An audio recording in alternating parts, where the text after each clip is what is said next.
Falegnameria Giulio Tegon. Da 30 anni nel restauro dei serramenti.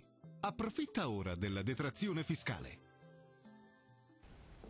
Maltempo sulle nostre regioni a causa del vortice di origine nord atlantica Igor. Vediamo il dettaglio. Sul Veneto tempo spiccatamente instabile a causa, come detto, del vortice Igor che porta rovesci e anche temporali, alternati comunque a schiarite sui settori centro-occidentali della regione. Più sole sul Rodigino, il Veneziano e il Basso Padovano. Diamo uno sguardo alle temperature, le massime saranno comprese tra i 16 e i 21 gradi, minime a 8-12 gradi circa. Come sarà il tempo sul territorio del Friuli Venezia Giulia? Anche qui qualche piovasco alternato a schiarite sul Pordenonese e sui settori alpini dell'Udinese. Altrove cielo che sarà al massimo poco nuvoloso.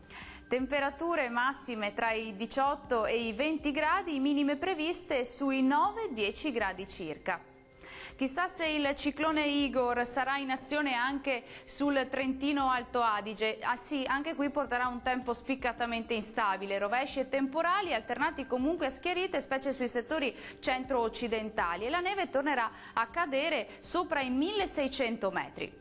Temperature massime intorno ai 15-16 gradi, minime a 9-10 gradi circa. Il mare sarà generalmente quasi calmo, i venti deboli e sudorientali. Dal meteo è tutto, arrivederci!